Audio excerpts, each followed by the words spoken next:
শীত, তারপর আমার গা ঘেমে যাচ্ছে। কেন ঘামছে জানেন? এর মা কালের কিরে দিয়ে করছে।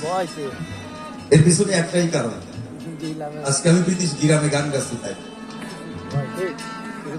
ভগবানের দিব্যি দিয়ে কথাটা করছে, আমার গা ঘামতেছে, কিন্তু ঘামতেছে কেন? আমি ইসলামতি গান গাচ্ছি। এবং এখানে সবাই যে মুখগুলো দেখছি সবাই তো আমরা। এখানে একটা কথা বলতে গেলে ভাবছি, যদি গানটা ভালো না হয় সকালবেলা সাত দোকানে কবে না এই গাইয়ে বেড়াও।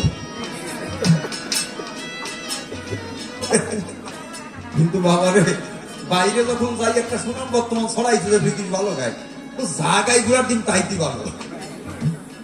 কালকে বরিশাল গান করেছে, গান 50,000 টাকা, ওই ইউটিউব থেকে পায় না।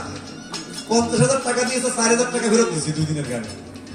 ওই দাদা তো ভালো গায়, ওরা কি ছাতা দাদা গায় তোরা তো ঠিক পায় না। দাদা ভালো গায়, 2 দিনই 50,000। না কমিটির লোক পাই কি বাবু, লোক তো উঠতেছে না, গান তো ভালো হচ্ছে। 2:30 বাজে প্রসাদের আয়োজন, লোকজন এসছে বেশি লোক। বাবু গানটা ছাড়িয়ে দেন, আপনি প্রসাদ দিতে দেবেন না। আমি বলছি কেন, বায়নার টাকা ঠিক মতো দেবেন? 50 দিবেন, 1 টাকাও কম দেবো না। আপনি তো ভালো গান, এটাই জোয়ারটা চলতেছে বর্তমান। কিন্তু গ্রামে গান গাওয়াটা কঠিন, যে আমি কি বলছি আপনারা সেটা গ্রহণ করছেন কিনা, শাস্ত্রীয় কথাটা সত্য হচ্ছে কিনা, এইটা ভাবতে ভাবতে গা ঘামছে। তাহলে এখানে বলছে মন রূপে তুমি আসো, তোমার ইশারা ছাড়া গাছের পাতা পর্যন্ত নড়ে না ধরে না। তাহলে আমি যদি অপকর্ম করি তুমি আমাকে করাও, তাই আমি করি না। আল্লাহ পাক আমাকে দিয়ে অপকর্ম করায় না। ভাই আপনি ভুল বলছেন। আল্লাহর ইশারা ছাড়া গাছের পাতা পর্যন্ত নড়ে না ঝরে না, এটা ঠিক। কিন্তু আপনাকে দিয়ে অসৎ কর্ম আল্লাহ পাক করাবে না। আপনি অসৎ কর্ম করবেন কখন? আল্লাহর কথাটাকে অমান্য করবেন যখন।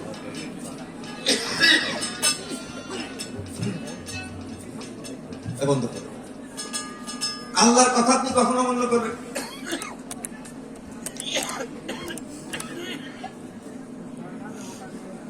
আরো যদি জল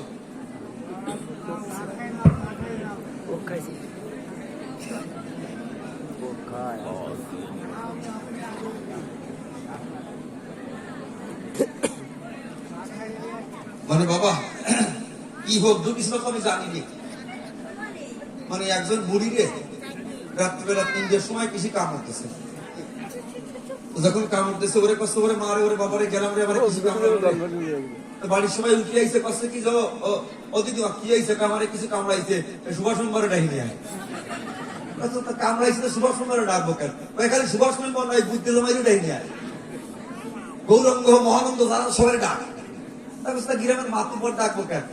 গ্রামের সব মাতুব্বরে ডাকি নিয়ে আমার কিছু কামড়াইছে। এখন সব মাতুব্বরকে ডাকতে বলছে, বুড়ি মানুষ তো নেমবতটা সবাই গেছে, ওই দীপঙ্কর দাও আছে, সবাই যখন হাজির হয়েছে এখন কাছে কি, ও দিদিমা তোমার কি হয়েছে? আমার কৃষি কামড়াইছে। কৃষি কামড়াইছে? কোন জায়গায় কামড়াইছে? কিরম খেয়াল খেলায় চলে গেল। কি কয় কালো কি একটা কটুক কথা ঠিক পাই নাই। কোন জায়গায় কামড়াইছে? শোনো তোমরা গ্রামের মাতুব্বর সবাই আসো, তোমরা দেহে শুনে কম আর কোন জায়গায় কামড়াইছে। তোমার মাতুব্বরি করে বেড়াও না, তোর তো মাতুব্বর, তোমরা দেহে শুনে কম আর কোন জায়গায় কামড়াইছে। মাথা থাকতে আমি মাথা ব্যথা করতে পারবো না, তোমরা গ্রামের মাথা, তোমরা সবাই আছে দেহে শুনে কম আর কোন জায়গায় কামড়াইছে। মাথা থাকতে মাথা ব্যথা করতে পারবো না। আমার গলায় কি ঢুকেছে আমি ঠিক পাচ্ছি না বাবা। আপনারা দেহে শুনে কম, ওই বছরের কাছে বড় একটা হোক গেছে। আপনারা মাথা থাকতে আপনারা মাথা কাটায় কম, যেমন গলায় কি গেছে আমি ক্যালকুলায় চলে গেছি, তা ঠিক পাচ্ছি। তাহলে যেখানে ছিলাম কবি গান গাইতো, কথায় কথায় গল্প, যে কটা কথা সেই কটা কথায় গল্প দিতে পারি। আর গল্প মারাত্মক। আমি কিন্তু আমি যদি মনে করি যে গল্প সারা রাত দেবো দিতে পারি, বলি আপনার দিকে ঠেলে যেখানে ছিলাম। ভগবান আমাকে দিয়ে অন্যায় কর্ম করাচ্ছে না। আমার দিনের নবী 5 ওয়াক্ত নামাজ এনে দিল তো। আমার দিনের নবী কি বলছে? এই 5 ওয়াক্ত নামাজ তোমার আদায় করো, তাই তো? আচ্ছা আপনি 5 ওয়াক্ত নামাজ পড়েন, আর একজন পড়ে না, সে 4 দোকানে থাকে। তাহলে আর একজন যদি 4 দোকানে থাকে, আপনি নামাজ পড়েন আর একজন পড়ে না, এখানে কি নবীর দোষ না তার নিজের দোষ? নিজের দোষ।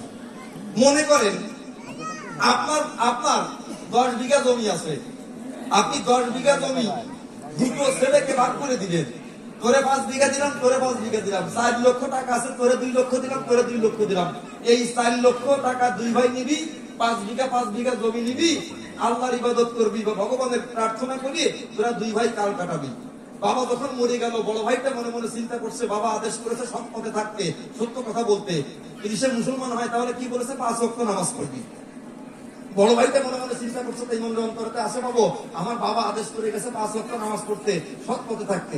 আর যদি হিন্দু হয়, ও ভাবছে আমার বাবা বলে গেছে সৎ পথে থাকতে হবে। ও সকালে ঘুম থেকে উঠে স্নান করে দোকানে যায়, সৎ পথে দোকানদারি করে দেখা গেল যে 5 বছর পরে আরো 5 বিঘা জমি কিনলো, আরো 10 লক্ষ টাকা ইনকাম করলো।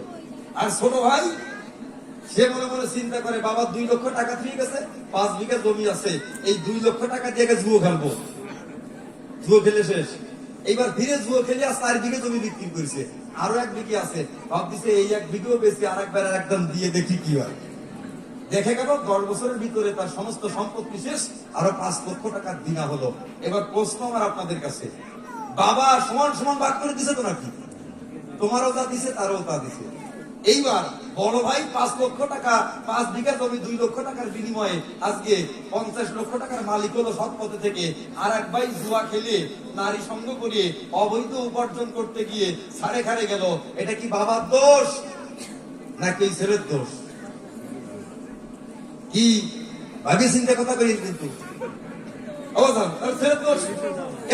নবীজি 5 ওয়াক্ত নামাজ আপনার জন্য দিছে, ওনার জন্য দিছে। আপনি নামাজ আদায় করছেন, উনি করছেন না, দোষটা কিন্তু নবীর না, দোষটা কিন্তু না।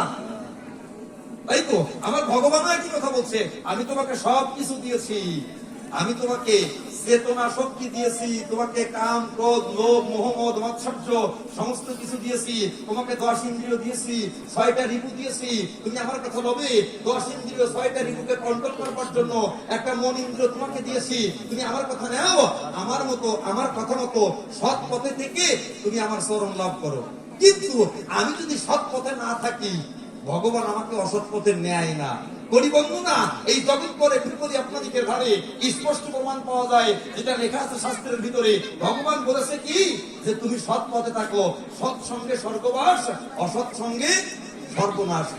আজকে ইসলাম শাস্ত্রে বলছে মদ খাওয়া যাবে না, জুয়া খেলা যাবে না, এগুলো হারাম, তাই না? আমার হিন্দু শাস্ত্রে বলছে মদ খেলা যাবে না, জুয়া খেলা যাবে না, এগুলো হারাম। কিন্তু আমি যদি শাস্ত্রের কথাটা অমান্য করি মদ খাই, তা মদের একটা দায়িকা শক্তি আছে না? কি মদ খেলে আমি মাতলামি করবো না? অবশ্যই করবো। তাহলে আমি মদটা খেয়েছি তাই মাতলামি করছি। শাস্ত্রে বলছে তুমি মদ খেও না, তাহলে শাস্ত্রের কথাটা অপেক্ষা করে যদি আমি মদ খাই, এই দোষটা আমার নিজের ঘাড়ে পড়ে, এটা আল্লাহ পাকের ঘাড়ে পড়ে না, এটা ভগবানের ঘাড়ে পড়ে না। এই তুমি যে আমাকে বলছো যে আমার ইচ্ছায় কর্ম করি মানুষ নরকে যায় না, আমার ইচ্ছায় যারা কর্ম করে তারা সবাই আমাকে পায়। আল্লাহ পাক কি বলেছে? হজ যাকাত নামাজ রোজা ইমানদার ভক্ত হয়ে যদি কার্য করিস সোজা, তোরা আমার কথা বলবি, অন্তিমে তোরা আবার আমার কাছে আসবি। যেদিন আমরা বেহেশতস্থ হয়েছিলাম, আদম হাওয়া 2 জনে, ওই যে যখন বেহেশতের বাজারে ছিল, বলি আপনাদেরকে সন্নিধানে, যখন আদম হাওয়া কি করেছিল, আমার আল্লাহ পাক বলেছিল তোমরা দক্ষিণ দিকে যাবে না, গন্ধম ফল খাবো না। যখন শয়তানের প্ররোচনায় যখন গন্ধম খায়, গন্ধম খাওয়ানোর পরে যখন স্বামীকেও খাওয়ায়, তাই না? আদমকে খাওয়ায়। যখন আদম আর হাওয়া দুজনে গন্ধম খেয়েছিল, তাদের বেহেশতি পোশাকটা খুলে গেল, এর ভিতরে কামনা এলো। বেহেশতের বাজারে কিন্তু কামনা ছিল না, কথাটা বোঝেন? গন্ধম খাওয়ার পরে দেহে কামনা এলো, তারা কামরসে আলিঙ্গন দিতে চায়। আল্লাহ পাক করেছিল বর্ণনা, তোরা যখন আমার কথা শুনবি না, এই বেহেশত ফেরার জায়গা হবে না, তোরা আমার কথা লবি যা, এখনই তোরা পৃথিবীতে যাবি।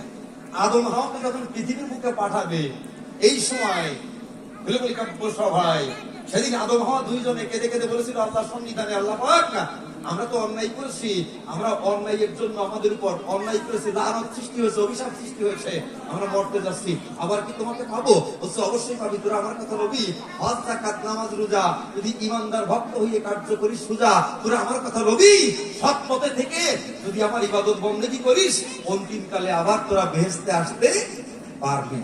তাহলে আপনি পৃথিবীর মুখে আসলেন, আমি পৃথিবীর মুখে আসলাম, আমি কথা দিয়েছিলাম ভালো কর্ম করব, এখানে এসে যদি আমি খারাপ কর্ম করি, সেই দোষটা কখনো আল্লাহকে দেওয়া যাবে না, ভগবানকে দেওয়া যাবে না।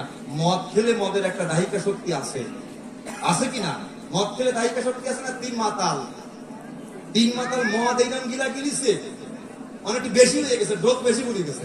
তো যেটা বেশি খাইছে ওটার কাছে মনে করছে আমি মরে গেছি, তোরা দুইজন আমার পচা পেটিতে ফাঁসাইবে, মানে পচা পাটি দিয়ে ফেঁসাইয়ে হরিবল করে শ্মশানে নিয়ে যাও। ওই মদ খাওয়ার দল যে মাতাল, ওরা আর যে কথা সেই কাজ, পচা পাটি দিয়ে ওই যেটা বেশি খাইছে ওইটারে ফেঁসাইয়ে বলো হরি হরিবল মনে করে নিজামতি বাজারে গেছে। এক দিয়ে সবাই দেখো সে ভাই এই শালা মরিচের ঘুরাবো শ্মশান কোন দিক, যেই কইছে ওই পচা পাটি ভাগ করে মিটমিটে তাকাচ্ছে মরাটা। সবাই ভাব দিছে তো মরি নাই রে, জানতো না আমরা কবক কি এনেছে, কিন্তু শ্মশান কোন দিক করলে তো ঘুরাই ফেলবেন। আর একটু আগে যখন ওই বাজারে হুকুম পেয়ে গেছে অমিতদার ওই এশিয়া ব্যাংকের নিচে গেছে, ওই জায়গায় গেলি কজনের কাছে জিজ্ঞাসা করছে শালা মরিচে ঘুরাবো শ্মশান কোন জায়গায়, শ্মশান কোন দিক দেখাতে গেছে, এর ভিতরে কিন্তু এই পচা পাটির মধ্যে মাথা বেরিয়ে দিচ্ছে। সবাই ভাবছে তো মরি নাই, কি জ্বালা। এইবার কত না আমরা চিনি নি, সামনে যাচ্ছে আর একটু যখন এগিয়ে গেছে দুটো মেয়ে আসতেছে স্কুলের থেকে, মনি রে এ ঈদের শ্মশান কোন দিক রে, এই শ্মশান কোন দিক, এই 4 গ্রামের শ্মশান কোন দিকে একটু কইয়ে দিয়ে শালা মরিচের ঘুরাবো। দেখছি পচা পাটির মধ্যে মাথা বেরিয়ে দিয়া তা কি রে কয়েছে এটা ঘুরাবে, কুতকুতে তাকাচ্ছে। তো যখন ওই দেখি যায় মেয়েটার কাছে কি শ্মশান আমরা চিনি নি, দিশে দাঁড়া না হইয়ে ওই পচা পাটির ভিতরে হাত পা ভারুই দিয়ে করছে, এ মনি শ্মশান আমি মানে চিন্তাম তা মরিয়ে গেছি বলে ক্ষতি ভাবতেছি নে। ওরে শ্মশান আমি মানে চিন্তাম আমি আজকে মরিয়ে গেছি বলে ক্ষতি ভাবতেছি। তো মদ খালি জ্যান্ত মানুষও মরা হয়, আর এ দোষটা তোমরা ভগবান দেখাও। ওই 3টে মাতলামি করছে, ওরাও ভগবান করাচ্ছে না। ভগবানের কি বুঝতে পারতেছেন তো, গল্পটা ঠিক আছে কিনা কোন জবাব কিন্তু গল্পের ভিতরে দিয়ে দিচ্ছি। যাক জবাব দিলাম, হয়েছে তো, এটা জবাব দিলাম। তাহলে বাবা যে 10 বিঘা সম্পত্তি সমান ভাগে ভাগ করে দিল, সৎ পথে চলতে বললো, সে যদি মদ গাঁজা খায় এর জন্য বাবা দায়ী নয়, বাবা তো মরে গেছে, বাবা বলে চলে গেছে। এরপরে সন্তানের যদি অধোগতি হয়, এটা হয় কার জন্য? এটা সন্তানের নিজের কর্মফলের জন্য, বাবার জন্য না। আরো একটা প্রশ্নের জবাব দিলাম এইবারে।